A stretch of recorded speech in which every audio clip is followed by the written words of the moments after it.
안녕하세요. 김호준입니다. 에드먼드 버크. 보수주의 아버지로 불리는 영국의 정치가. 그는 식민지였던 미국이 영국을 상대로 독립을 선포하고 전쟁을 시작하자 영국의 편이 아니라 미국의 편에 서서 당시 영국 국왕 조지 3세를 비판합니다. 왜? 영국의 전통인 자유라는 원칙을 어긴 것은 식민지를 수탈하는 영국 국왕이지 식민지 시민들이 아니기 때문에 자유를 억압하는 왕이 오히려 영국의 전통에 반역했기 때문에 보수란 그런 거죠. 공동체가 축적한 전통, 그 산물로서의 자유가 당장의 왕 하나보다 중요하다는 원칙. 18세기에 왕에게도 그랬습니다. 전쟁 때도 그랬습니다. 그런데 21세기에 왕도 아닌 선출직 공무원을 전쟁도 아닌 적법한 절차를 거쳐서 헌정 질서 파괴의 책임을 묻는 게 왜 안 됩니까? 박근혜 대통령의 탄핵은 그래서 오히려 보수가 앞장서야 하는 겁니다. 김어준 생각이었습니다. 자, 브리핑 시간입니다. 어제부터 시사인 김현희 기자가 브리핑을 하기 시작했습니다. 목소리가 허스키하다고 네. 반응이 2개 있었어요. 그런데 이 방송을 들은 주변인들의 반응은 어땠어요? 예. 이 공장장님의 영향력을 확인할 수 있는 시간이었는데요. 그렇지. 오히려 아침 생방송 시간보다는 저녁으로 갈수록 더 연락이 많이 오더라고요. 그래서 아마 이제 팟캐스트로 다시 듣기를 해서 이제 연락이 오는 걸 보고. 지난주에 저희가 1일 음원으로 다운로드면 500만 원 돌파했어요.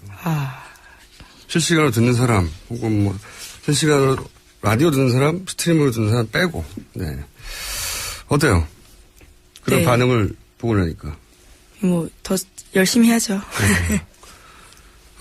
각오를 새롭게 다지고 이걸로 시사인을 관두고 방송인으로 떠야겠다는.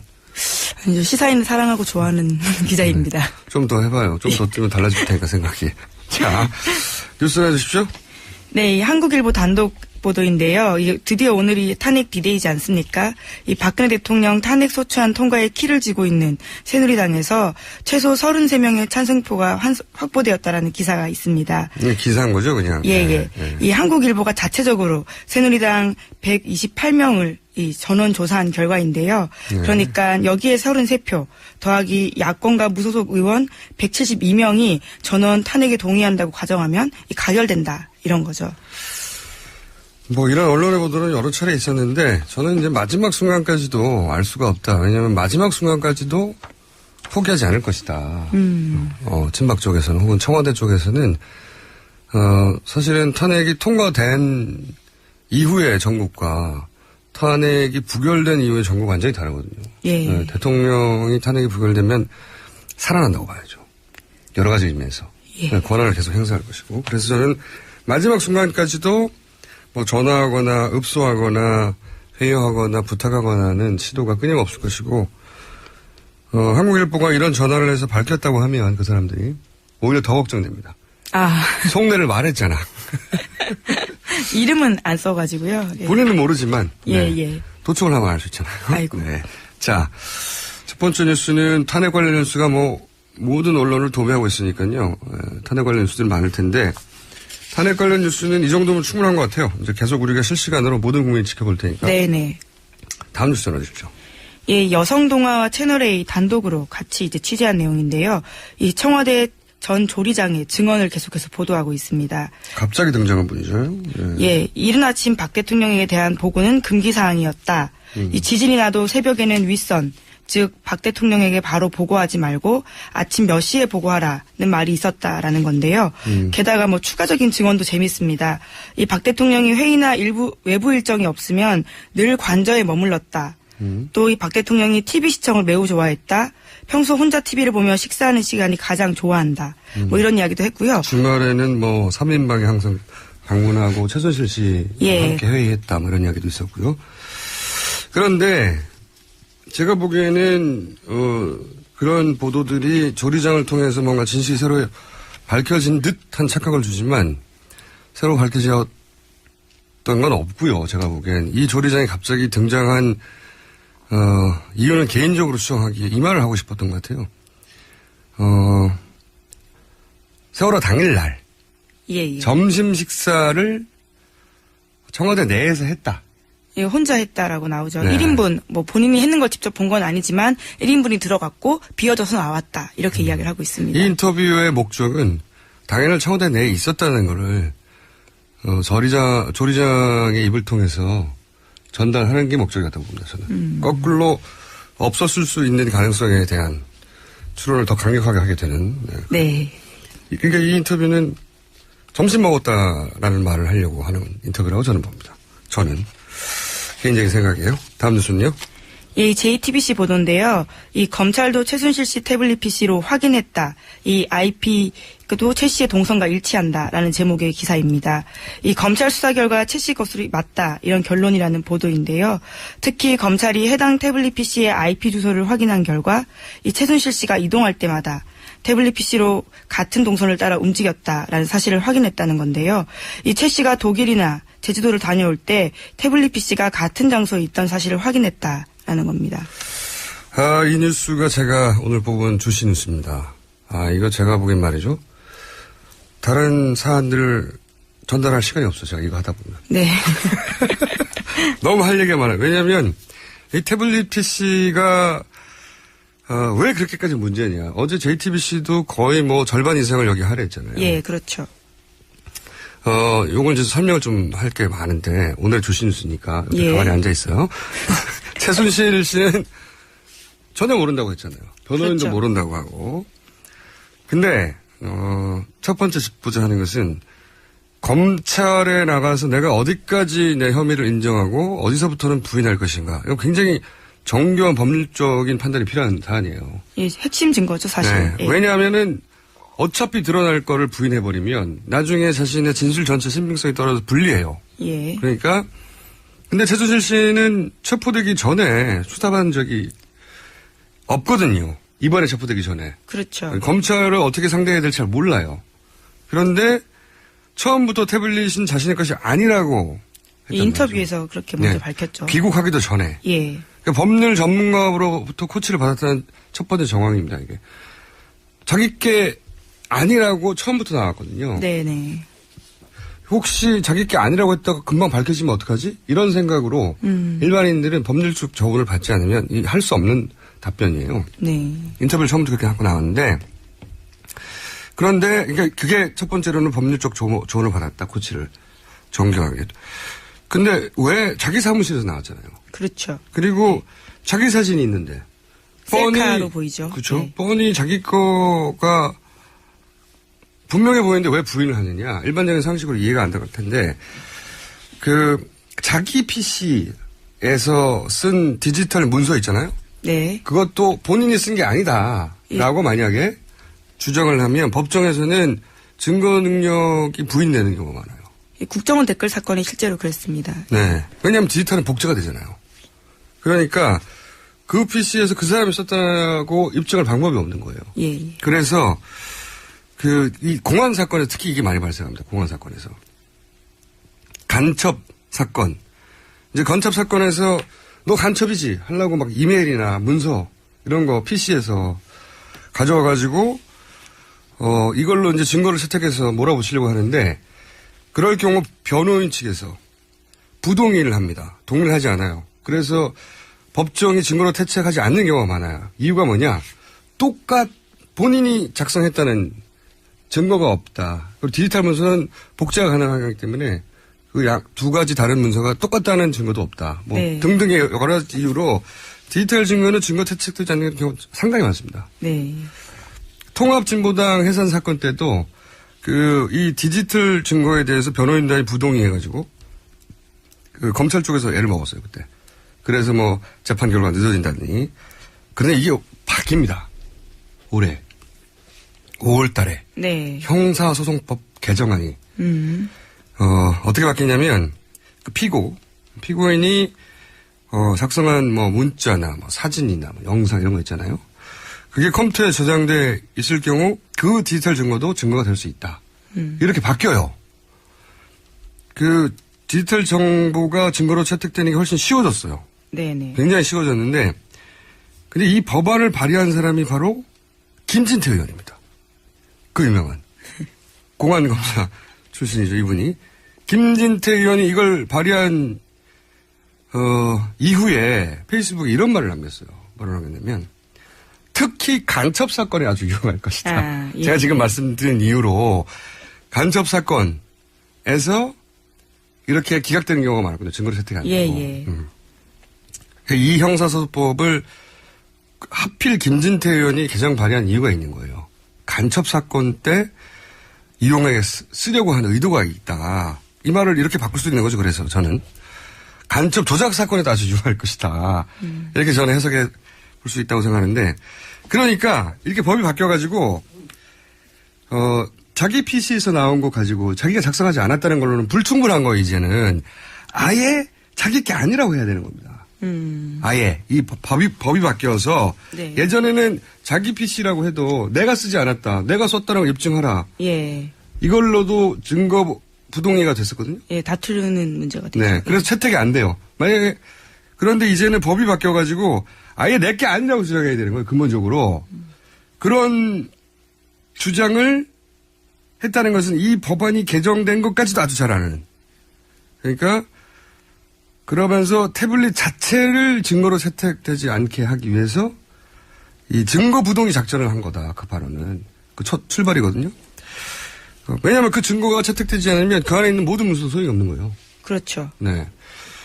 그러니까 진짜 전문가 대응이 사전에 철저하게 있었고 그 대응 시나리오 하에서 최순실은 인터뷰를 하여 내게 아니라고 주장한 겁니다. 여기까지가 두 번째고, 세 번째 많아요. 오늘 할 얘기가 좀 빨리빨리 할게요. 그러면 세 번째, 자기 것이 아니라고 법적 대응을 해야 된다고 구상한 사람 있을 거 아닙니까? 예. 그렇죠. 그리고 그 사람은 이렇게 바뀐 공안이 매우 기뻐하는 법 개정도 잘 알고 있는 사람인데 이 사람은 나이가 많은 사람이라고 저는 주장합니다. 왜 나이가 많은 사람이 주장하냐. PC는 자기 게 아니라고 하면 그 PC가 본인 거라는 걸 입증하기 굉장히 어려워요. 그렇죠. 아무래도. 사무실에 빈 사무실에 놓고 나왔어요. 여러 사람이 사용한다고 그렇죠. 하면. 예. 빈 사무실에 놓고 나왔다. 특히 이번에 태블릿 PC가 거기서 발견됐다는 거예요. 예. WK 사무실요. 그러면 사실상 불가능해요. 빈 사무실에 놓고 온 PC가 본인 거라고 입증하는 거는 불가능한데, 근데 이게 태블릿이면 전혀 다른 얘기인 겁니다. 태블릿에는 예를 들어 사진을 찍었으면 그 안에 메타태그 같은 게 있잖아요. 그렇죠. 어디서 찍었는지 이 사진이. 또는 예를 들어서 카메라 종류에 따라서 화각도 달라요. 그러니까 그 카메라를 들고 찍었는지 아닌지 셀카를 그것도 사실은 파악할 수가 있고요. 또는 위도 경로 정보, GPS 정보도 GPS, 남아. 예. 네. 그리고 와이파이를 켰다면 IP도 남는 거예요. 그렇죠. 그러니까 이 위치 정보하고 최순실 씨의 출입 정보나 위치 정보하고 비교하면 같이 움직였는지 아닌지 확인할 수가 있어요. 실제로 검찰이 이번에 그걸 확인했다. 그러니까요. 예. 일반 PC는 자신이 거라는 걸 입증할 방법이 거의 없지만 태블릿 PC는 굉장히 많습니다. 굉장히. 그러니까 이게 금방 밝혀질 수 있는 거짓말이라는 거를 생각지 못하고 구상한 작전이다. 예. 나이가 많다. 이 작전 기획자가. 예. 태블릿 PC의 어떤 용도가 익숙하지 않을 수는 있겠네요. 그리고 또 있습니다. 태블릿 PC가 최순실 씨 본인의 것이 아니라고 가장 먼저 주장한 분 중에 하나가 김진태 의원이에요. 기억하시는지 모르겠는데 본인의 것이 아닌 것으로 이 난리가 났다고 이렇게 주장했거든요. 어떻게 합니까? 본인의 것이 아닌지. 그러니까 또 한 가지는 김진태 의원으로 하여금 그런 말을 하도록 할 수 있는 사람이 기획자가 아니냐. 네. 또 하나 있어요. 청문회에서 최근에 고영태 씨가 태블릿 PC를 쓰지 않는다고 말했잖아요. 예. 최순실 씨가 그런 걸 사용하는 걸 본 적이 없기 때문에 아마 못할 거다. 이런 식의 이야기를 했죠. 상식적으로 말이 안 되는 게 휴대폰이나 태블릿 PC나 태블릿이나 작동을 똑같아요. 네. 안드로이드 OS 휴대폰 쓸 줄 알면 똑같이 쓸 수 있어요. 대단한 게 아니잖아요. 네네. 그러니까 갤럭시 핸드폰 쓰면 갤럭시 탭 쓸 수 있어요. 그렇죠. 너무 당연한 건데. 그래서 저희가 그 방송한 적이 있던 승마 관계 제보자도 분명히 그런 얘기를 했습니다. 무슨 얘기를 했었냐면 평소에 최순실 씨가 승마대에 나올 때마다 태블릿 PC를 하나도 아니고 서너 개씩 들고 나왔다고. 예. 서너 개씩 들고 나와서 사람들 쭉 앉아있으면 관람석에서 맨 앞에 가가지고 양팔로 들고 태블릿 PC 잡고 이렇게 막 촬영했다고. 그 장면을. 그래서 뒤에 앉아있는 사람 안 보이게 말이야. 예. 한참 욕을 하고 왔었는데. 그 태블릿 PC를 서너 개씩 썼다는 얘기는 충분히 증인들을 확보할 수 있어요. 예, 평상시 사용을 한 걸 본 적이 있다. 예. 네. 그리고 이제 갑자기 어젯밤 MBC에서 그 태블릿 PC는 통화 기능이 없다 이런 보도를 했거든요. 왜냐하면 전화했다는 얘기들이 나오니까 그걸로. 근데 이게 말이 안 되는 보도인 거예요. 갤럭시 탭 초기 모델에는 통화되는 다른 모델도 있어요. 예. 네. 그게 저도 그걸 썼었는데 2011년 이럴 때는 정당에서 그거 나눠주면서 의원들이 쓰라고 그 갤럭시 탭. 스마트 정당 이런 거 표방할 때. 그렇죠. 예. 전화되는 태블릿 PC를 쓴 국회의원들이 제가 알기로는 100명 이상은 됩니다. 이건 말도 안 되는 겁니다. 보도가. 그럼 고영태 씨는 왜 태블릿 PC를 못 쓴다고 제가 보기에는 저희 개인적 추론이지만 거짓말 허위 증언을 했느냐. 여기서 궁금증이 생기는 거죠. 그러니까 고영태 씨로 하여금 태블릿 PC 부분은 전면 부인하라고 한 사람이 있을 것이다. 라고 추정할 수 있다는 거죠. 왜 이런 추정을 할 수 있냐면 고영태 씨가 지금 아무런 혐의 없이 검찰로부터 벗어났지 않습니까? 지금은 그렇죠. 예. 네. 사실은 고영태 씨가 굉장히 많이 거론됐었어요. 그렇죠? 실제 같이 일한 기간도 길고. 예, 그렇죠. 완전 이사였으니까요. 완전히 혐의를 벗고 자유 모임이 돼 있잖아요. 어떤 혐의도 적용받은 게 없어요. 예. 그렇죠? 그러니까 이렇게 공안에 밝고 법을 잘 알고 PC가 자기 것이 아예 아니라고 말해야 한다는 걸 알고 그걸 김진태 의원에게 전달할 수 있고 그리고 고영태 씨로 하여금 태블릿 PC를 아예 못 쓴다고 말하게 하고 그리고 고영태 씨를 그렇게 자유의 몸으로 플리바겐 할 수 있는 위치에 있는 나이가 많은 사람이 존재할 수 있다. 네. 특검은 이 점을 포커스를 맞춰서 수사를 해야 된다라고 저는 개인적으로 생각하고요. 그리고 또 한 가지 꼭 말하고 싶은 것은 방송으로 이 디지털 증거를 이제 포렌식 해야 되거든요. 그렇죠. 법정에서. 예. 그래서 채택할 건지 말 건지 검찰을 물론 수사했지만 또 한 번 할 수 있어요. 요구할 수도 있습니다. 변호인 측에서. 이 전문가 선정에 절대적으로 조심해야 된다. 이 전문가를 회할 수도 있어요. 왜냐하면 이 전문가가 포렌식을 해서 조사관이 맞다라고 하면 본인의 것이 그때 증거로 채택될 수 있거든요. 이거 역시 기각시키려고 노력할 수 있다. 아이고, 말 많이 했습니다. 그 디지털 태블릿 PC가 굉장히 중요한 겁니다, 여기서. 네네. 이게 잘못되면 최순실 씨는 사실상 상당 부분의 혐의를 벗게 되는 거예요. 네. 이거를 사전에 철저히 이렇게 끌고 나가고자 기획한 사람이 있을 수 있다고 특검에서는 조사해야 된다. 강력히 주장하는 바입니다.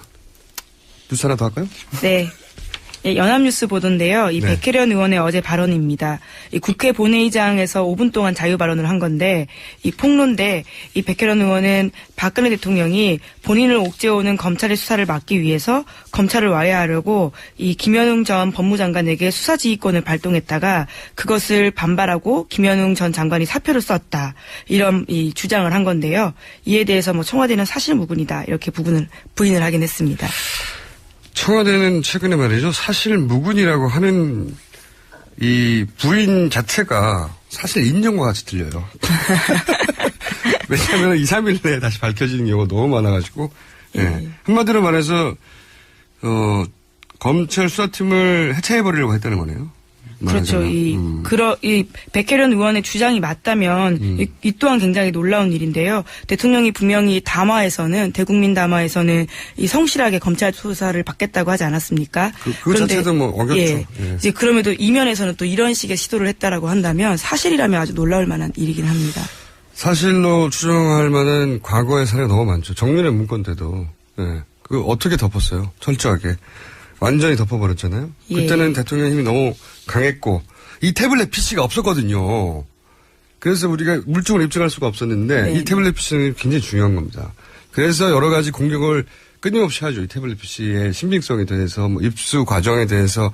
왜냐하면 입수 과정에 대한 이야기들 중에 뭐 그 경비 아저씨가 누구 어떻다느니부터 시작해가지고 그렇죠. 또는 뭐 민변을 뭐 어떻게 했다느니 이런 이야기들이 그 기본적으로 어떤 세력이 이걸 조작하거나 음모한 것이구나 생각하게 만들고 싶은 거거든요. MBC에서 이렇게 그 삼성에 의하면 이 태블릿 PC는 통화 기능이 없다. 그 태블릿 PC에만 통화 기능이 없는 거예요. 있는 태블릿 PC도 있었어요. 사실은 제대로 보도하려면 거기는 없지만 다른 태블릿은 기능이 있었으니 다른 태블릿을 썼을 가능성도 생각해봐야 된다. 이렇게 보도해야 되잖아요. MBC가 아직도 이런 보도를 하고 있어요. 자, 여하간 여기서 저희가 탄핵일이어서 간단하게 지난 미니 인터뷰 중에 예. 반드시 되짚어봐야 하는 미니 인터뷰를 하나 선정해가지고 전화 연결을 해볼까 합니다. 끝내기 전에. 한 달 반 정도 된 것 같은데 뉴스공장에서 아주 짧게 미니로 린다 김이 청와대를 방문했었다라고 하는 주준의 기자의 주장을 저희가 단독으로 전해드린 적이 있습니다. 해서 탄핵 소추안에 상정되는 날을 맞이해서 저희가 최근에 쭉 했던 인터뷰 중에 다시 그 이유를 짚어봐야 되는 사안들을 쭉 보다가 이건 다시 짚어봐야겠다 싶어서 이후에 추가 취재가 이루어진 건지 연결해 보도록 하겠습니다. 여보세요? 네, 안녕하십니까. 네. 한 달 반 전쯤에 린다 킴이 청와대를 최소 6회 방문했다. 이런 짧은 인터뷰 했었는데, 거기까지 딱 했어요. 근데, 당시 이제 더 이상 묻지 않았던 것 중에 하나는 린다 킴은 왜 청와대를 방문했던 겁니까, 그럼? 린다 김과 박근혜 대통령이 오랜 인연이 있습니다. 박근혜 대통령이 야인이었던 시절에 미국 산타모니카에 있는 린다 김 집에 여러 차례 방문했습니다. 그리고 지난 정권이었죠. 이명박 정권과 참여정부 때 린다 김은 그 국방부 로비스트였음에도 불구하고 일을 하지 못했어요. 그런데 자기 친한 사람이 대통령이 되자 린다 김이 움직이기 시작된 거죠. 그러니까 무기를 위해서. 린다 김과 박근혜 대통령 인연은 오래됐는데 이명박 대통령 때는 린다 김의 활동폭이 없었고 박근혜 대통령이 원래부터 알던 사람 당선되자 그때부터 움직이기 시작했다. 예.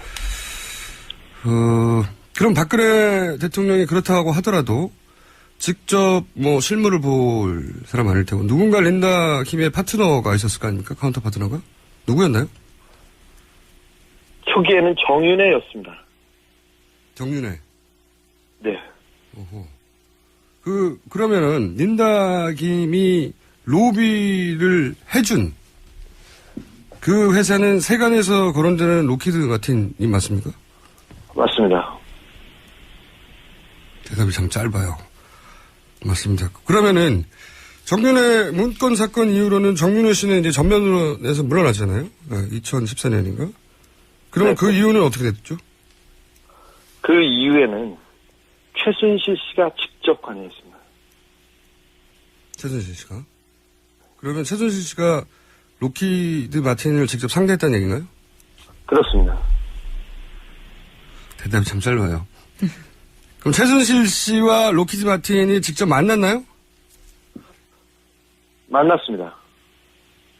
만났어요? 언제, 구체적으로 몇 월에 만났나요? 지난해 5월부터 9월까지 집중적으로 만났습니다. 지난해 5월부터 9월까지. 그러면 이 직접 만났다고 하는 것은 관련 증인 혹은 증언을 확보를 했습니까? 그렇습니다. 대답이 참 짧아요.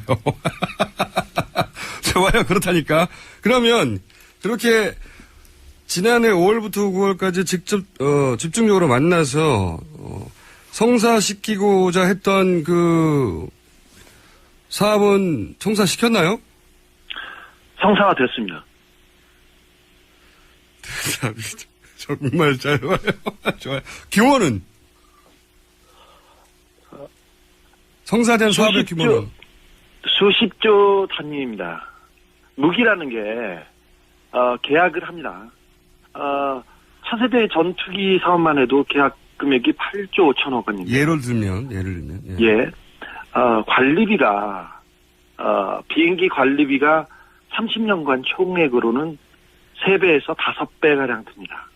구입액. 그러니 8조 5천억짜리 그 계약이 아닌 거고, 결국은 40조, 50조짜리 계약이 되는 것이죠. 로키드 마틴으로 건너가는 것이. 어차피 한 번 구입하면 계속 그 뒤에 쭉 따라와야 되니까, AS부터 시작해서. 네, 초기 계약 금액만 수십조 원입니다. 100조가량 될 것입니다.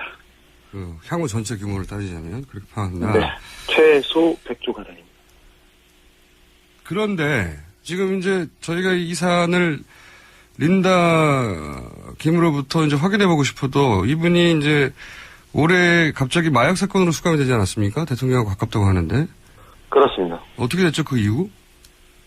지난 7일 날 구속이 확정됐습니다. 지난 7일.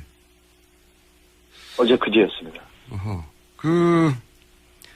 이 마약 사건 초범인 걸로 아는데 수감된 게, 이 유사한 네. 정도의 사례와 비교하면은 어때요? 구속이 확정될 만한 사안이었나요? 대단히 이례적입니다. 제가 다른 건 몰라도 감옥 관련에 대해서는 조금 압니다. 많이 알죠, 예. 네네. 린다 김은 지난해 자기 집에서 모두 11번에 걸쳐서 필로폰을 투약한 혐의를 받고 있는데요. 실제 린다 김은 4번 했다고 주장하고 있습니다. 본인 주장은? 예를 들어서 김무성 씨 사위가 2014년 12월에 코카인, 필로폰, 엑스터시 등 온갖 마약류를 15번 투약하고 구매하고 그랬습니다. 사실 주사기는 더 많았고요. 마약도 훨씬 더 많았습니다. 이분은 지난 2월에 징역 3년에 집행유예 4년을 선고받았습니다. 보통 초범은 집행유예가 되죠, 예. 그렇죠, 초범은. 그리고 이상균 씨 주변에 있었던 같이 마약을 했다고 의혹을 받던 이명박 대통령의 아들, 그리고 최순실 씨의 친척들은 아예 조사받지도 않았습니다. 그렇지만 린다 김은 징역 1년을 받았습니다. 대단히 이례적입니다. 그렇군요. 알겠습니다. 대답이 워낙 짧기 때문에 이제 그만할게요. 후속 취재가 되면 저희가 다시 연결하는 걸로 하겠습니다. 감사합니다. 네. 내도 짧고 참 짧은 놈이에요. 짧진 않은데. 예. 네, 제가 가까워서 놈이라고 표현했는데 짧은 기자입니다. 답이. 오늘 여기까지 할게요. 예, 감사합니다. 네, 지금까지 김은지 기자였습니다. 탄핵 표결의 아침입니다. 첫 번째 인터뷰 진행하겠습니다. 더불어민주당 표창원 의원 전화 연결됐습니다. 안녕하십니까? 네, 안녕하세요. 예, 의원님. 의원님 네. 대신이 저희 섭외 전화를 이렇게 잘 안 받으시고. 예, 죄송합니다. 네. 대신. 모든 전화를 다 못 받았습니다. 네. 네. 아니, 전화 받을 수 있을 때도 잘 안 오시더라고요. 네. 주의해 주십시오. 알겠습니다. 네. 어젯밤부터 지금까지 뭐 하셨어요? 어젯밤에 새벽 2시경까지 페이스북 라이브로 밤잠을 못 주무시는 시민 여러분 한 24만 분 정도와 함께 영상 대화 나눴고요. 24만 명이요? 네, 좀 깜짝 놀랐습니다. 저는 혹시 일부 소수 몇 분께서 탄핵 때문에 분노나 불안감 이런 것 때문에 잠을 못 주무실까봐 새벽에 페이스북 라이브로 좀 설명 좀 드리면서 개인 페이스북 라이브를 하셨는데 24만 명이 봤다는 거죠 지금? 예. 잠시 후에 보니까 33만으로 늘어나 있고요. 지금 거의 40만 넘어서 있는 상태입니다. 다시 보기로 해서요. 대단한 관심이었네요. 어젯밤. 예. 그래서 새벽까지. 저도 소름이 돋았습니다.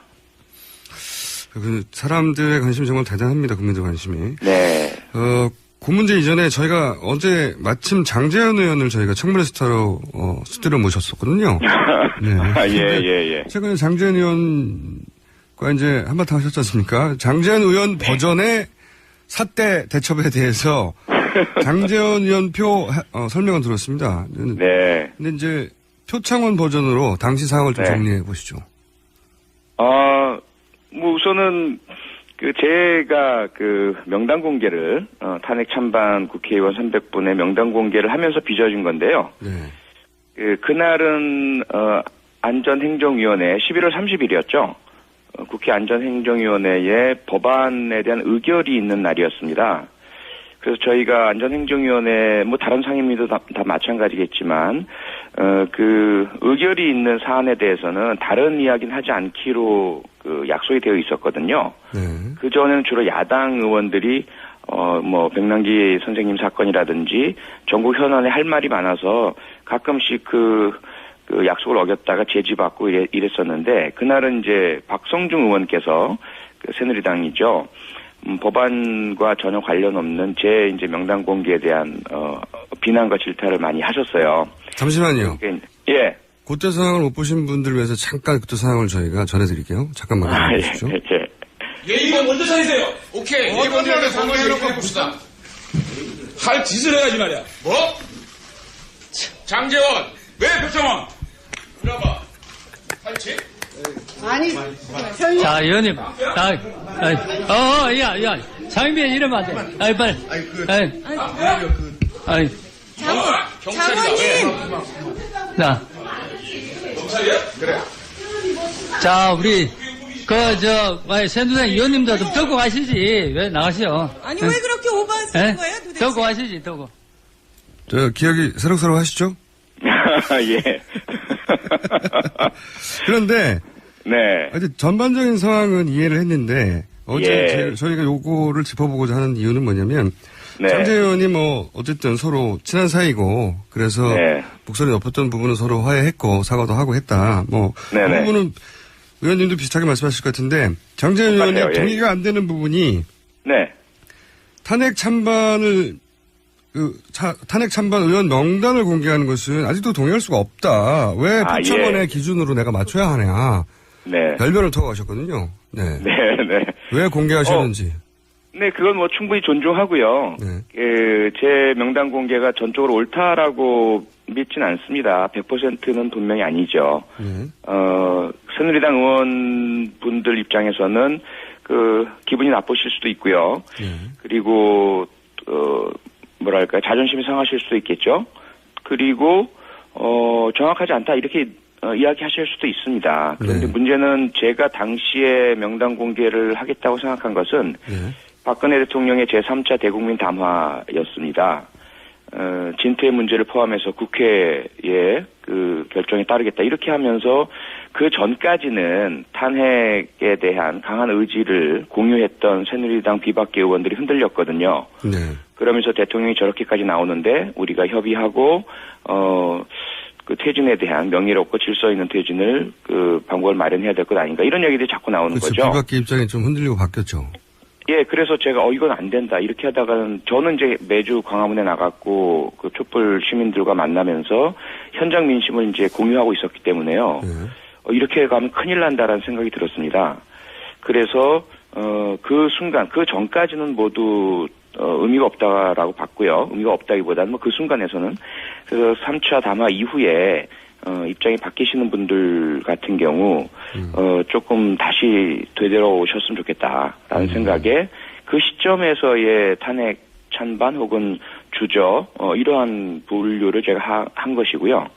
그러면서 혹시라도 제가 오류가 있다면 바로 수정해 드릴 테니까 알려주십시오라는 그런 안내 공지도 함께 했죠.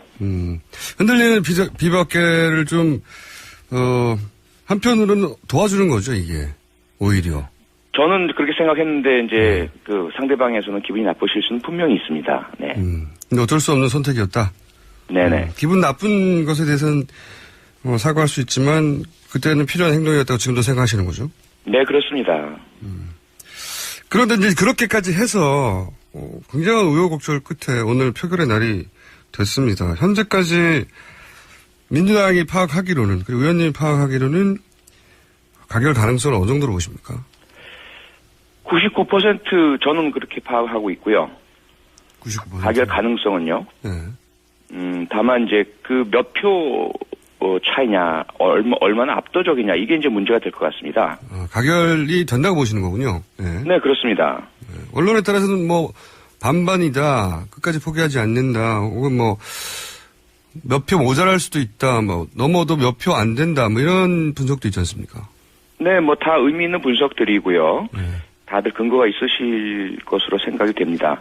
그런데 일단 제 판단은 최종적으로 저희가 그런 논란과 그런 갈등과 아픔을 겪으면서 300분 의원 전원의 탄핵 관련한 입장을 마지막으로 확인한 것이 공개적으로 탄핵 찬성 의사를 밝힌 분이 202분이었습니다. 202분. 네. 그 안에서 물론 이탈표가 있을 수도 있겠죠. 공개적으로는 탄핵 찬성을 밝히셨는데 실제 공개적이라는 건 어디서 공개적으로 밝혔다는 거죠? 주로 언론이고요. 언론을 통해서. 그 다음에 이제 일부는 그 공개해도 좋다라는 그 지역 구민과의 문자 메시지 인증샷을 이제 확보하고 있는 것들도 있고요. 그렇군요. 뭐 이런 부분들입니다. 그래서 확실하게 확인된 분이 202분이거든요. 변하지만 않는다면, 네. 그렇죠. 그리고 뭐 일부 이탈표가 있다 하더라도 대단히 미미할 수밖에 없고요. 왜냐하면 아마도 나중에 부결이 되면 지역 구민들이나 국민들께서 투표에 대한 그 확인 요구를 하실 것으로 예상이 되고요. 그리고 현재 야당 의원들 사이에는 투표를 할 때 자신의 스마트폰으로 투표 내용을 촬영해 두자라는 이야기들이 널리 공유가 되어 있습니다. 보통 일반적인 총선, 뭐 대선 다 포함해서 그런 경우에는 투표 인증샷이 지금 현재 선거법상으로는 불법인데 국회에서 그렇게 하는 건 불법은 아닌가요? 네. 그 두 가지가 다른 법이죠. 일반 공개 선거 같은 경우는 공직선거법을 따릅니다. 네네. 그런데 공직선거법상에는 비밀투표 원칙에 대해서 이를 위반할 경우 처벌 규정이 있습니다. 금지도 하고 있고요. 네. 그런데 국회법상의 그 인사투표는 비밀투표 원칙으로 천명을 해두고 있는데 네네. 이것을 금지한다든지 공개를 또는 그 공개 행위를 처벌한다든지 이런 조항은 없습니다. 이제 개인의 선택, 의원 개개인의 선택에 의해서 그걸 찍고 공개할 수도 있는 거군요. 네, 현재 법상으로는 괜찮습니다. 물론 윤리상으로는 문제가 될 수 있을지는 모르겠지만요. 그러면은 그것도 또 하나의 압박 수단이 될 수 있다. 그러니까 했다면 왜 공개하지 못하겠느냐고. 그리고 민주당은 다 그렇게 하기로 했다는 거죠? 네네. 그런데 말이죠. 세상 일은 모르는 것이고 마지막까지 포기하지 않는 것 같아서 혹시라도 탄핵이 부결된다면 총사퇴 결의, 민주당 의원 전원, 국민의당도 마찬가지로 결의한 걸로 알고 있습니다. 결의를 하셨는데 이게 어떤 의미입니까? 우선은 책임의 의미죠. 그 부결의 책임을 상대방에게만 돌려서는 안 되는 상황이고요. 어쨌건 우여곡절을 겪었지 않습니까? 저도 무척 많은 책임을 지고 있고요. 일부 비박계 의원께서는 만약에 탄핵이 부결되면 이건 다 표창원 책임이다. 이렇게 공개적으로 말씀하신 분들도 계시고요. 그 부분은 제가 책임을 져야죠. 개인적으로는. 우리 야당도 마찬가지로 그동안 국민적 질타도 많이 받았고요. 나름대로 저희들이야 최선을 다한다고 했지만 사소한 의견 차이로 야당 3당 간의 균열도 보여드렸고 어쨌든 가장 큰 의미는 책임입니다. 부결에 대한. 두 번째로는 국회 자체의 그 직무유기에 대한 그런 국회 기능의 상실인 거죠. 이것을 현실적으로 국민께 저희 국회가 헌법적인 요구, 가장 중요한 국가 위기 상황에서 국민적 분노와 그 뜻을 제대로 담아내지 못했습니다라는 것에 대한 표현이라고 이해해 주시면 감사하겠습니다. 이게 이제 과거에도 의원 총사퇴 이런 정치적 구호들이 등장했었던 적이 있어요. 근데 네. 실제 단 한 번도 의원 총사퇴를 한 적은 당연히 없었거든요. 네. 근데 이번에는 이게 구호가 아니고 의원분들은 진심인가요? 정말로 총사퇴 하시는 건가요? 네, 의원들은 진심인데요. 다 사직서를 다 썼습니다. 써서 제출했고요. 그런데 문제가 이제 그 수리가 되느냐의 변수는 남아있는 거죠. 그 수리를 하는 주체는 어디입니까? 국회의장이죠. 정세균 국회의장. 네. 근데 사실 정말로 다 수리해버리면 국회법상 제가 알기로는 200명이 넘어야 되는데 야당 네. 쪽에서 100명이 넘기 때문에 이미 민주당 한 것만으로도 그러면 국회가 운영이 안 되는 거 아닙니까? 뭐 의결할 수가 없잖아요. 예, 원 구성이 안 되죠. 200명 이상이어야 원 구성이 되니까요. 네. 그럼 아무 본회의도 할 수 없고 국회 정지 상태가 되는 거 아닙니까? 네, 그렇습니다. 정말로 부결이 되고 정말로 총사퇴안을 국회의장이 접수해서 정말로 사퇴를 해버리면 그러면 국회는 다음 보궐선거까지는 중지가 되는 거네요? 네, 그렇습니다. 국회의원 개개인으로서의 활동들은 하실 수 있으시겠지만 사직을 하지 않으신 분들이요. 국회 전체로서의 의결이나 원을 구성해서 할 수 있는 공식 정식 업무는 못한다고 봐야죠. 법안 통과도 안 되고. 네. 실제 그렇게 된다면 정말 유례가 없는 사태가 벌어질 수도 있겠네요. 네, 그렇습니다. 아하. 전원 내셨고 국민의당도 냈고 그 새누리당에서도 하태경 의원이던가요? 그분도 내신 걸로 알고 있고 친박 의원들 중에 혹시 탄핵에 동참하겠다고 의사표시를 한 분은 아시나요? 공개적으로는 없고요. 네. 비공개적으로 여러 경로를 통해서 의사표시를 하셨다라는 이야기는 듣긴 했는데 그 부분은 공개가 아니기 때문에 그리고 본인으로부터 직접 제가 들은 게 아니라서요. 그건 제가 확인할 수는 없습니다. 한 가지 더 확인해보고 싶은 게 있는데 탄핵안의 세월호 부분을 빼면 친박계 의원들 중 일부는 포섭할 수 있을 것이다 라는 이유로 탄핵안에서 세월호 부분을 빼달라고 요청을 했었던 걸로 보도가 됐는데 이게 사실입니까? 제가 확인한 바로는 빼달라는 것이 아니라 그 순서를 변경해달라는 요청이었던 것으로 알고 있습니다. 그것도 비공식이었고요. 그것도 요청의 형태이기보다는 그 새누리당 비박계 의원들에게서 좀 더 확실한 정족수 확보를 위해서는 친박계 의원들도 끌어들여서 압도적인 다수 찬성이 필요할 텐데 그게 가능하다. 그 가능한 방법은 너무 전면에 맨 앞에 세월호 7시간을 내세우는 것에 대해서 어쨌든 그 친박계 의원들은 상당한 부담을 가지고 있다. 그러므로 이 부분을 순서를 좀 뒤쪽으로 변경해서 탄핵소추안의 처음 부분은 확실하게 확인된 헌법과 법률 위반 사항을 두고 그 다음에 세월호 7시간 부분을 언급하는 방식이라면 훨씬 더 많은 수의 친박계 의원이 탄핵 찬성에 동참할 수 있다. 이렇게 이야기를 하신 것은 맞는 것 같습니다. 근데 그걸 거절했던 거고요. 네, 그렇습니다. 과정에서는. 그렇군요. 이 부분 어떻습니다. 한 가지만 더 확인하고 싶은 게 뭐냐면 끝났네요. 오셨어야 하는 건데. 오늘 여기까지 하겠습니다. 예, 고맙습니다. 네, 지금까지 표창원 의원이었습니다. 네, 감사합니다. 저는 잠시 후 3부 찾아뵙겠습니다. 네, 두 번째 인터뷰 시간입니다. 화제의 인물이죠. 한때 박근혜 대통령과 가장 가까운 거리에 있었으나 어느 순간 박근혜 대통령 곁을 떠났고 이제는 아예 정치 자체를 떠난 후 작가로 다시 돌아온 전혜옥 전 의원 연결해보겠습니다. 안녕하세요. 안녕하세요. 오랜만입니다. 네, 정말 오랜만입니다. 네.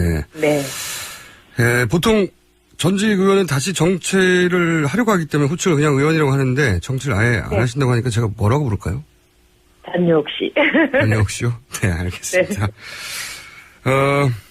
그 책 내용이 네. 그 박근혜 최순실에 대한 고발 이 정도로 제가 알고 있는데 아직 책을 못 봤어요. 근데 이 책을 쓰기 시작하신 게 언제예요? 이 최순실 사태 이후인가요?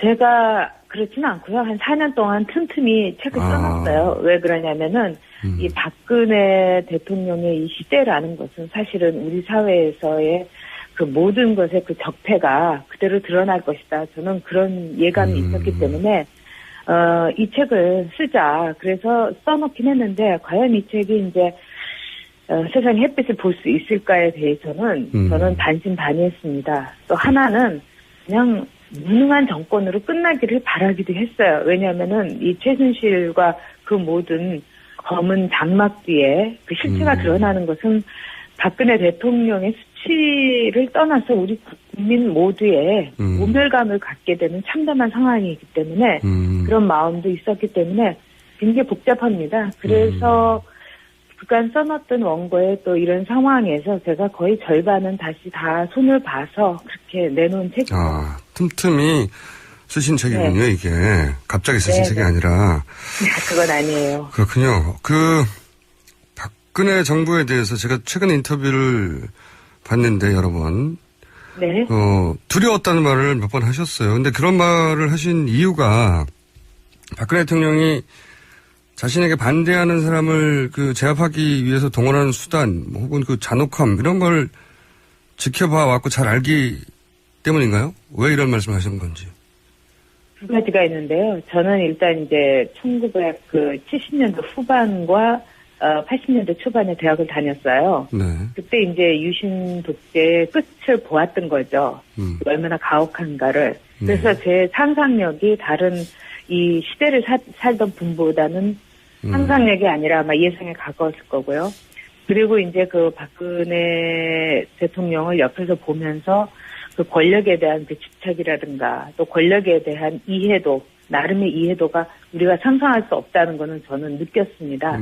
그리고 정부가 출범을 할 때 민정수석부터 시작해서 하다못해 그 김용갑 전 의원께서도 민정수석은 절대로 검찰 출신을 쓰지 말아라. 네. 이런 말을 했는데도 불구하고 민정수석부터 총리까지 다 검사 출신이었습니다. 그리고 그 검사 출신들이 하는 언행이라든가 또는 박근혜 대통령이 그동안에 하는 이야기 또는 정권의 그 속성을 볼 때 이거는 완벽한 공안 통치고 1970년대에 타임머신을 타고 돌아갔구나. 그런 점에서 제 공포와 두려움이 체득이 됐고 실제로 제가 그동안에 협박이라든가 여러 가지 그 상황 같은 거는 제가 감수하고 감내해야 된다고 생각을 했습니다. 그래서 그냥 집에서 가만히 있었죠, 네.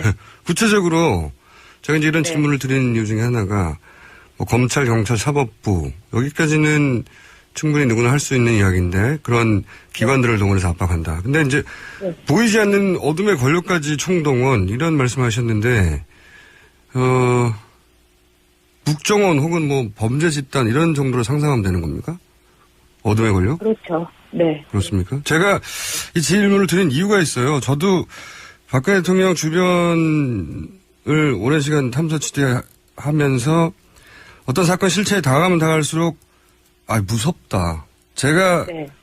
타고난 성격상 정말 겁을 안 먹는 편인데 오싹하다 하는 경험을 몇 번 한 적이 있거든요. 그래서 혹시 그런 걸 보거나 듣거나 아는 사람이 보면 모르는 사람은 안 보이는 것도 보이니까 그런 경험을 직간접하신 게 있으신가 싶어서.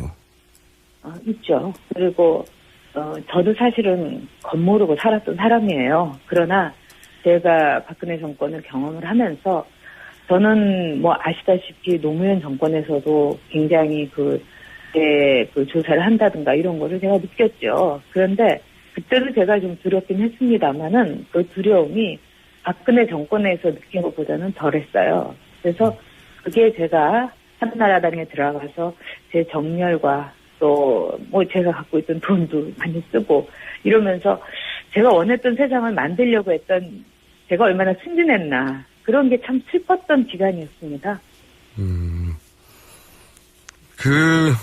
왜냐면 그런 경험을 직접 해야만 이해할 수 있는 게 있거든요. 이게 굉장히 무섭거든요. 그리고 그런 걸 알면 이제 생활 자체가 달라지게 되는데, 정치를 멀리하고 조용히 사신 게 그런 영향이 아니었나 싶어가지고. 아니, 물론 있었습니다. 그리고 제가 정치에 물론 정열도, 열정도 식었고, 염증도 이만저만 있었던 것도 있었지만은, 또 저희 아이도 있고, 그렇다 보니까, 굉장히 저는 어떻게 된다 하더라도 그 아이한테 혹시라도 이런 여러 가지 상상이 됐을 때, 되게 두려웠어요. 그래서 아이를 위해서라도 제가 이 세계하고는 제가 얘기도 많이 했어요. 일부러 나 정치 절대로 하지 않는다. 일부러 들으라고? 일부러 많이 했습니다. 네. 친박 의원들 중에서 저를 만나자고 한 분도 있어서 제가 절대로 하지 않는다. 이런 얘기를 많이 흘려보냈습니다. 일종의 저로서는 자기 방어적 신호였다고 볼 수 있죠. 어떨 때 가장 무서우셨어요? 어떤 경험을 하셨길래? 집으로 날아오는 이런 통지 같은 것도 있었고요. 제 계좌 같은 거를 이제 빚어다는 그런 것부터 시작해서 이제 협박 메일도 많이 왔고요. 그다음에 그걸 모르겠어요. 제가 너무 예민해서 그런지 모르겠습니다만 가령 지하철을 갈 때 한산한역 같은 데가 있잖아요. 네. 근데 제가 내리고 타는 건 알잖아요. 네네. 근데 특히 저희 그 동네 이렇게 왔을 때 누군가가 이렇게 따라오는 듯한 느낌을 제가 몇 번 받았어요. 그래서 제가 일부러 머리도 좀 기르고 그런 생각을 그런 시도를 했죠. 예. 여러 가지 듣고 보고 하다 보니까 이제 그런 생각을 하셨군요. 네. 왜냐하면 이게 남들이 들으면 잘 실감이 안 되었는데 저는 실감에 들을 수 있거든요. 그럴 수 있을 겁니다. 그 다음에 직접 스튜디오에 오셔서 좀 더 구체적으로 얘기를 하기로 하고, 최근 있었던 일 중에 아실 법 할 것 같은 이야기 몇 가지 여쭤보면, 이틀 전 청문회에서 김기춘 전 비서실장이 최순실에 대해서 그동안 알지도 못한다고 전면 부인하다가 이름은 들었다 정도까지 인정했는데, 네. 네. 김기춘 전 비서실장이 최순실을 모른다고 보십니까? 그분은 모른다고 하시기에는 너무나 뛰어난 분입니다. 제가 국회에서 봤을 때 네. 그분처럼 머리 회전이 빠르고 그 다음에 동서양의 고전에도 조예가 깊고요. 네. 굉장히 뛰어난 분입니다. 그런 분이 또 박근혜 대통령의 멘토 역할을 사실상 오래 하셨어요.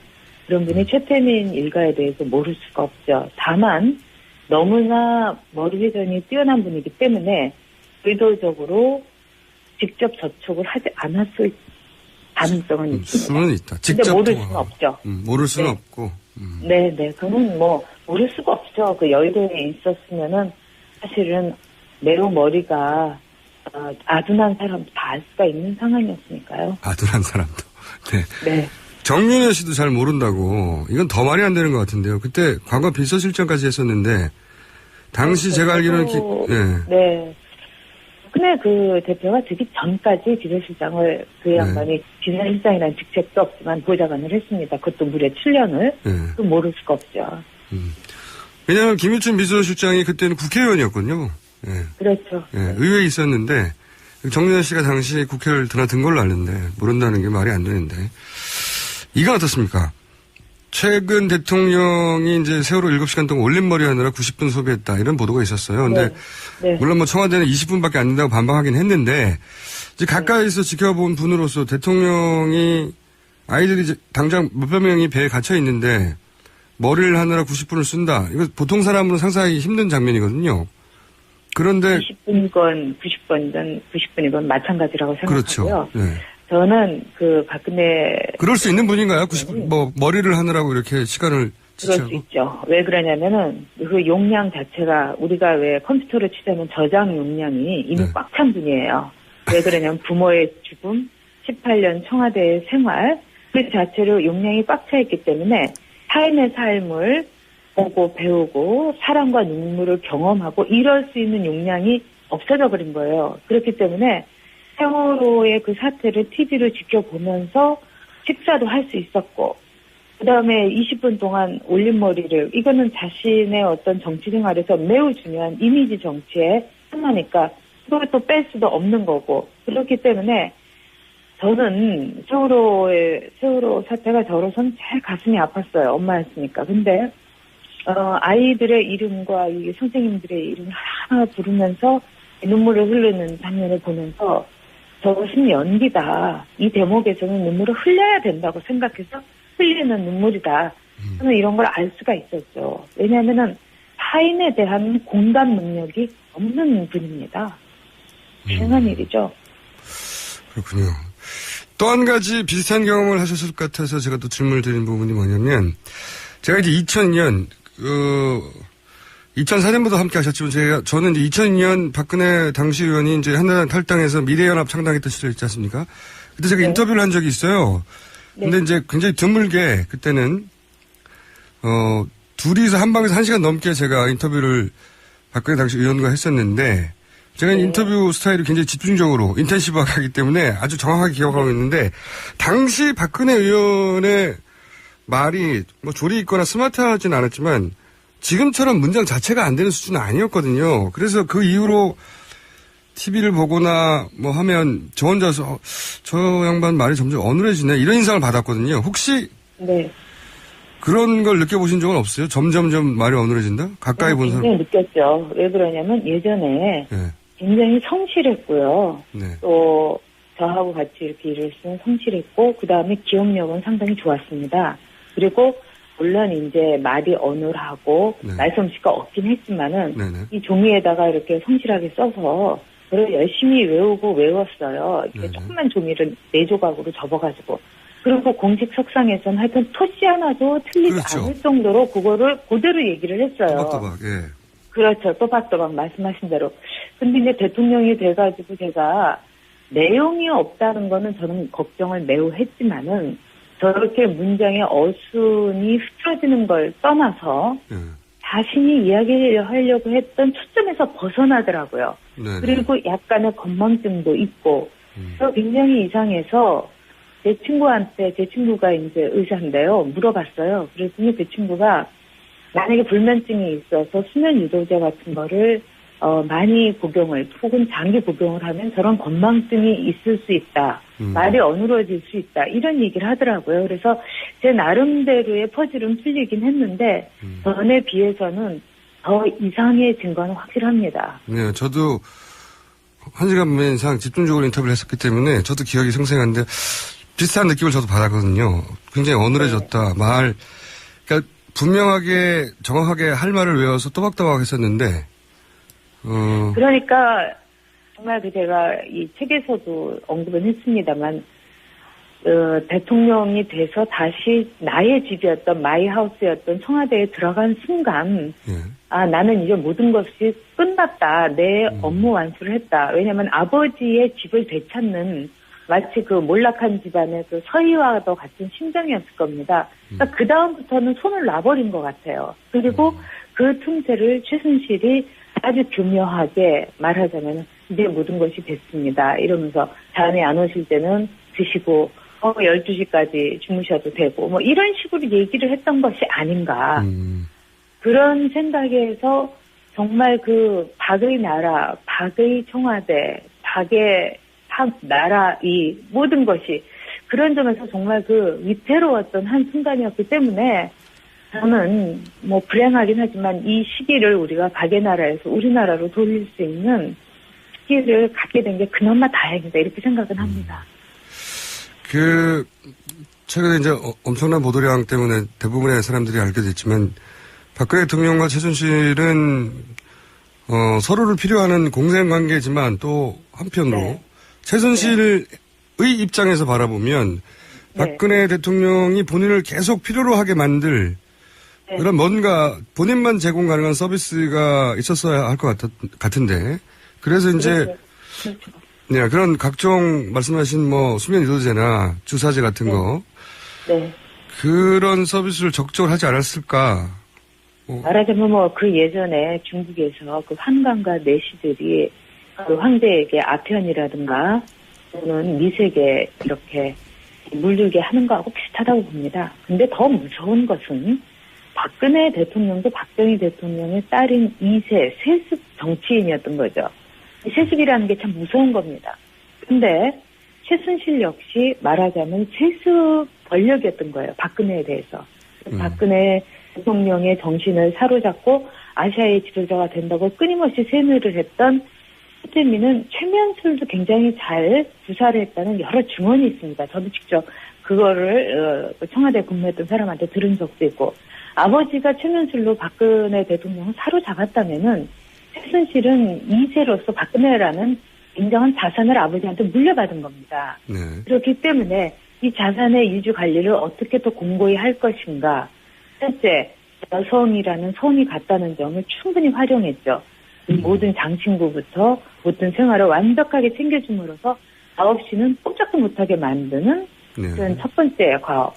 두 번째는 아마도 미용이라든지 아름다움이라든지 이런 거에 대한 어떤 본능을 이렇게 부추기면서 또 박근혜 대통령이 아무래도 그 퍼스트레이디 일이 대통령직인 줄 알았다가 해보니까 이게 보통 힘든 일이 아니란 말입니다.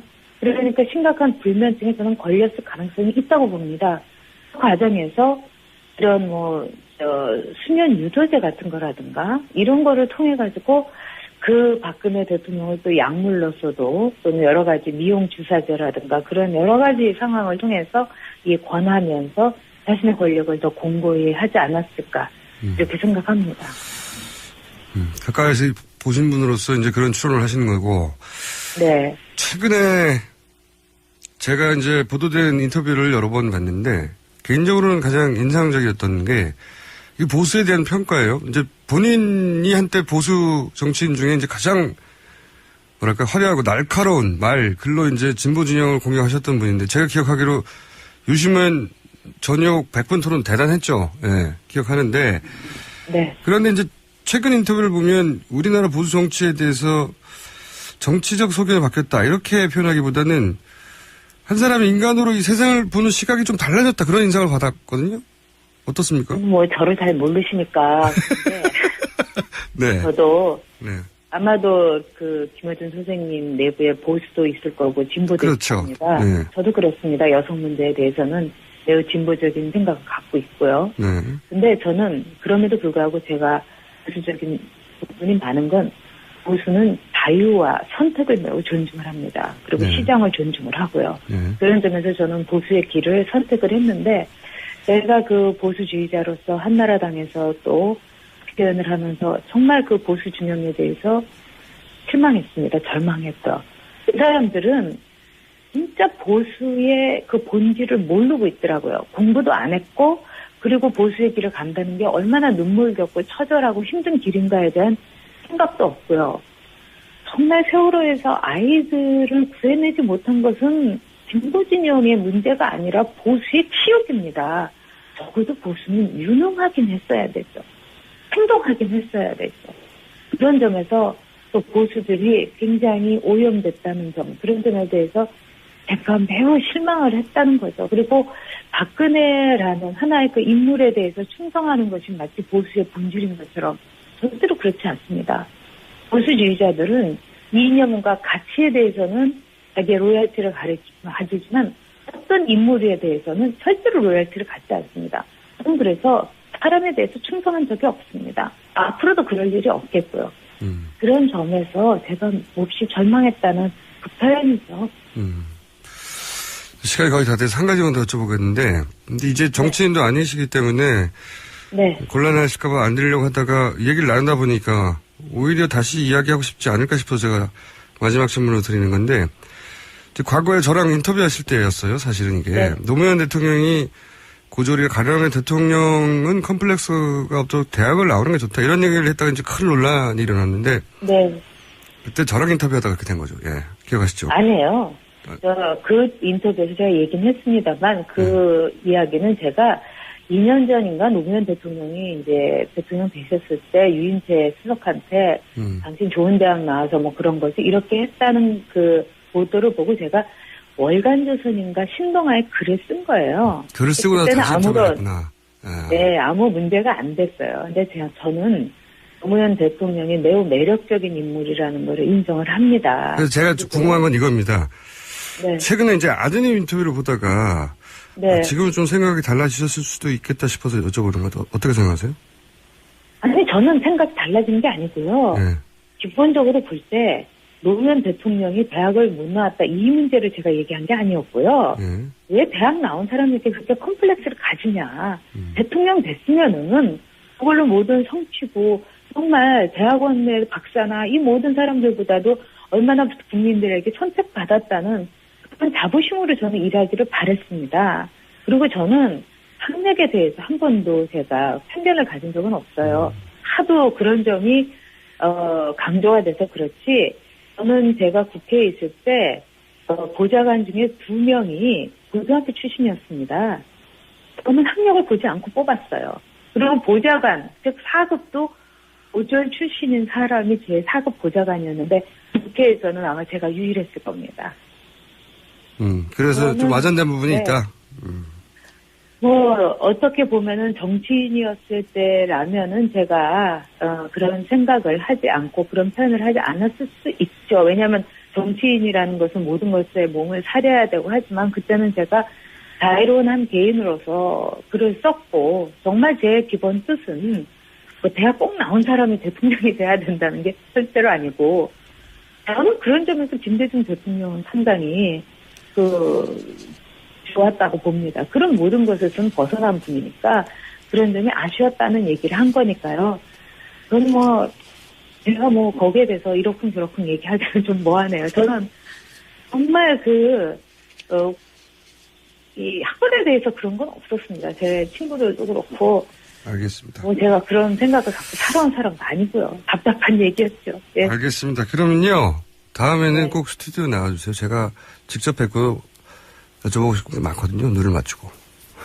아니, 제 타입은 아니신 것 같은데. 오늘 여기까지 하겠습니다. 네, 감사합니다. 네. 지금까지 본인을 저녁 C라고 불러달라고 하시는 전 새누리당, 아니죠, 한나라당 의원이었습니다.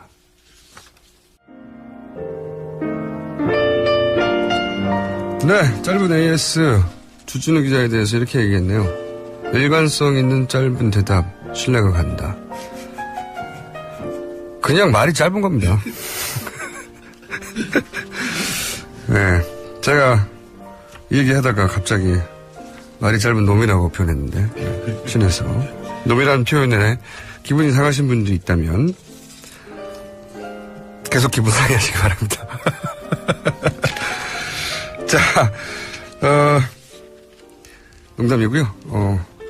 주진우 기자였고요. 표창원 의원님에 대해서 이제 인터뷰 반응이 많네요. 멋지다고. 이혜원 의원 귀국했나? 예, 굉장히 많은 분들이 관심 가지셨는데 저희가 직접 문의했습니다.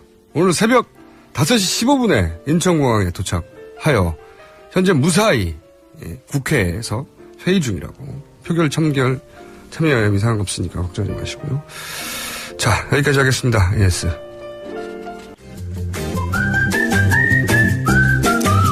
자, 정태현 수장님. 네, 안녕하세요. 칼 폴라니. 사회경제연구소. 외우고 싶지 않은데. 칼 폴라니 사회경제연구소. 정태현 수장님의 말씀을 듣다가 이분의 말씀 혹은 주장을 좀 더 자세히 알고 싶은 분들은 이 연구소에 가시면 됩니다. 홈페이지 있죠? 네, 있습니다.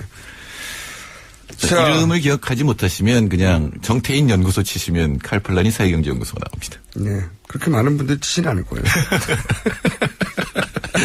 출연하지 말라는 얘기 같은. 재벌 총수 청문회가 있었기 때문에 이게 전 국민이나 유심히 보셨을 것 같아요. 근데 좀 전에 와가지고 이 얘기 하기 전에 왜 전혁 의원과 인터뷰하는데 계속 끄떡끄떡 하시면서 고개를 절레절레 했다가 밖에서 들으니까 노무현 대통령의 학력 컴플렉스에 대해서 그 부분 이제 아쉽게 생각한다 이렇게 이해해 주시는 말씀을 하셨는데 사실은 그게 전혁 의원이 유인태 비서실장 얘기 듣고 한 얘기잖아요. 저는 옆에 있었잖아요. 꽤 오랫동안. 가까이 계셨죠? 학력 컴플렉스 없습니다. 오히려 거꾸로 저는 이렇게 얘기를 하면 좀 억울해요. 이 얘기를 하다 보면 너 이것도 모르니? 라는 그런 느낌이 와요. 노무현 대통령이 전태일 소장님한테 그러니까 넌 서울대 나온 애가 이것도 모르니라는 느낌이 오는데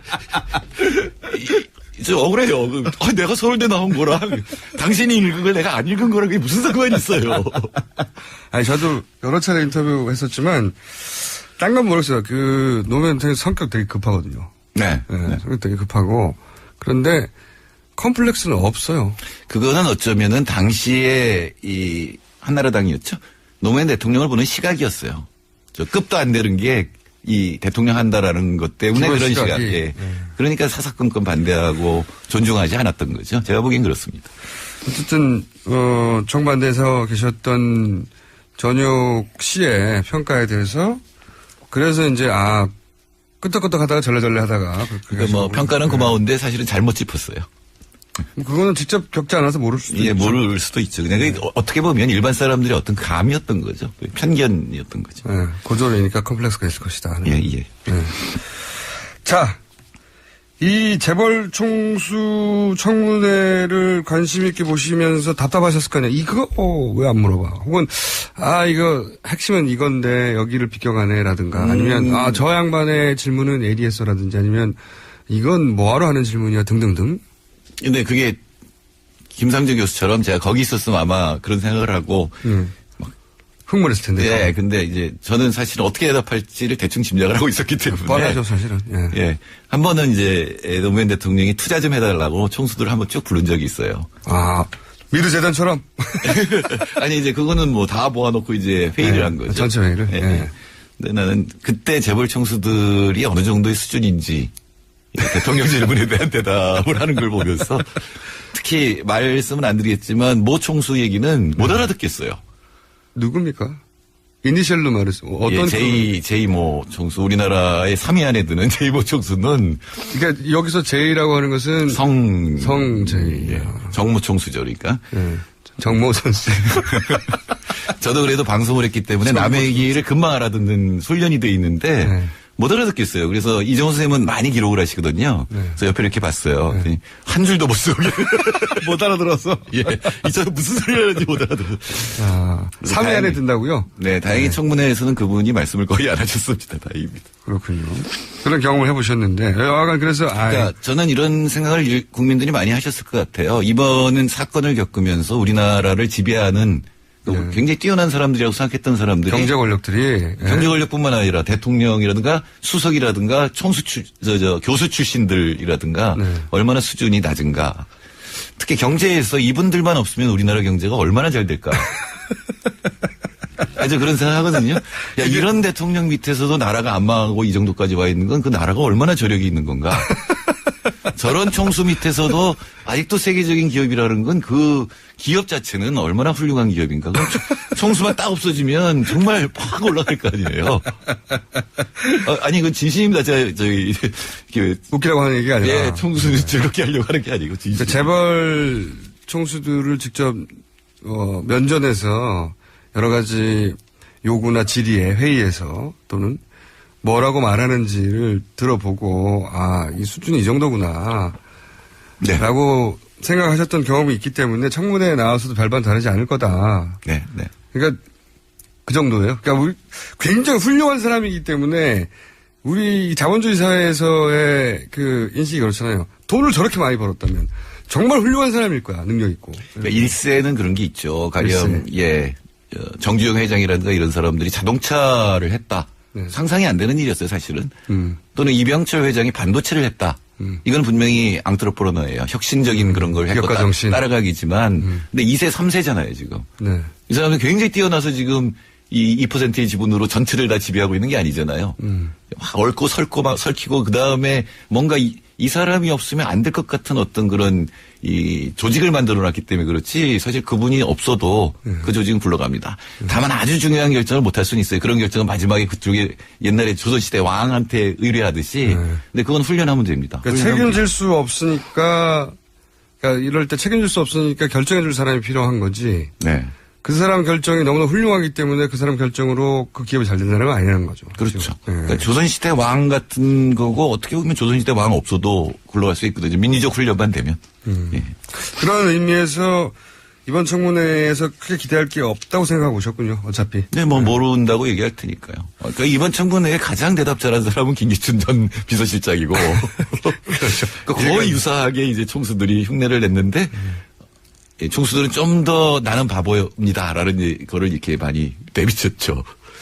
난 몰라요. 내비쳤다기보다는 뭐랄까요.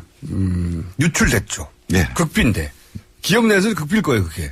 그런데 많이 유출됐어요. 예. 그럼에도 불구하고 혹시 이번 청문회에서 이게 포커스가 됐어야 하는 건데 짚지 못했다 이런 게 있었나요, 혹시?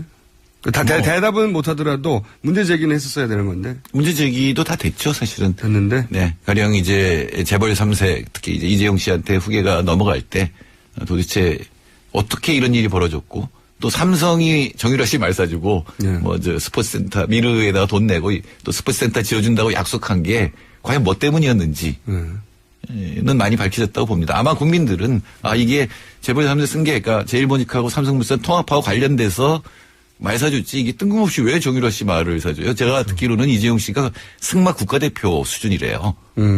실제로 국가대표 안에 있었대요. 그렇군요. 그러니까 3위, 4위 정도의 수준이었는데 정유라 씨 그 승마 솜씨를 모르겠어요.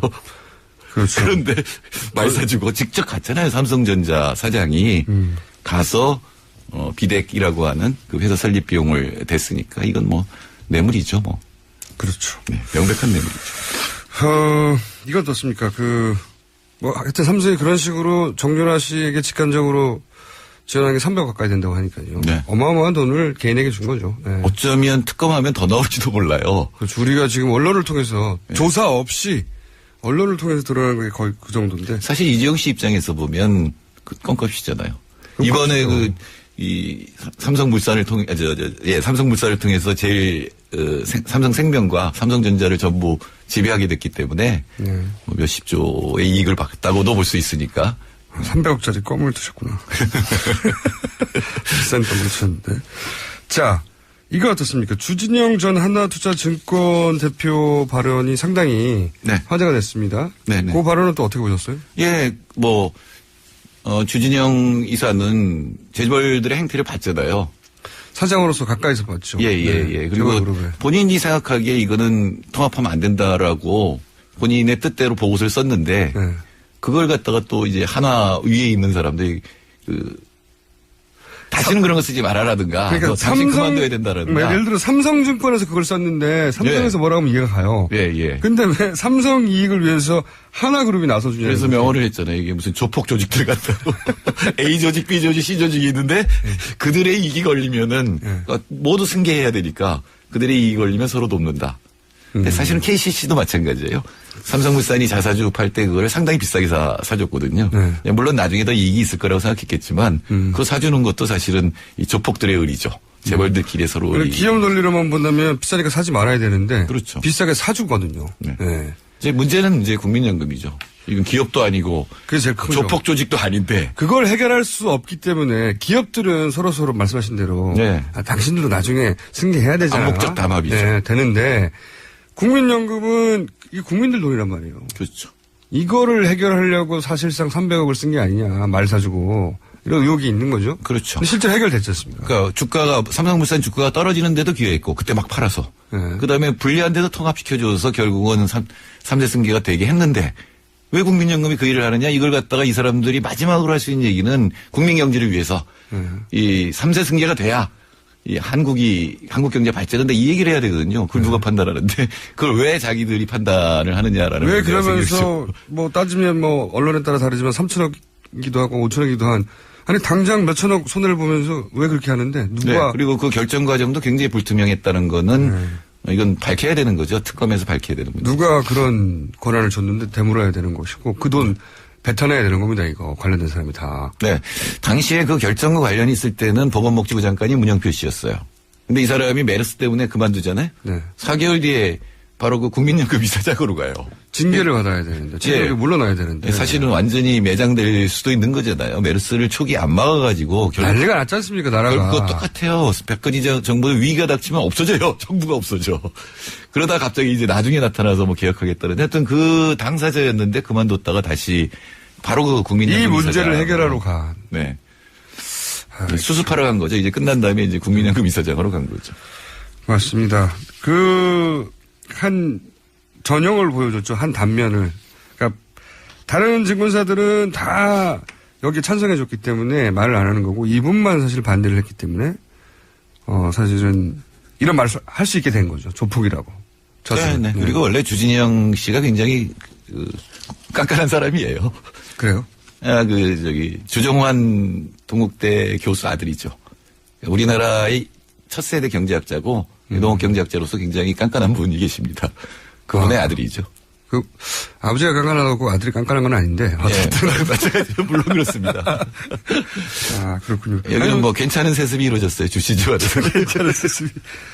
이분이 화제가 됐고, 재벌 총수들의 수준이 드러났고, 그리고 답변을 하지 않았지만 대부분 중요한 문제들은 거론됐던 청문회였다. 그런데 이제 뭐 한 번 불렀다고 해서 다시 부르지 말라는 소리 법은 없거든요. 네. 그래서 4차 청문회에 다시 이재용 씨는 불러서 이 미진했던 부분을 확인할 필요는 있을 것 같고 그렇습니다. 알겠습니다. 오늘은 여기까지 해야 될 것 같습니다. 감사합니다. 네, 감사합니다. 정태인 소장님이었습니다. 이번 주는 여기까지입니다. 탄핵이 되든 되지 않든 주말에는 또 거리에서 뵙겠습니다. 안녕.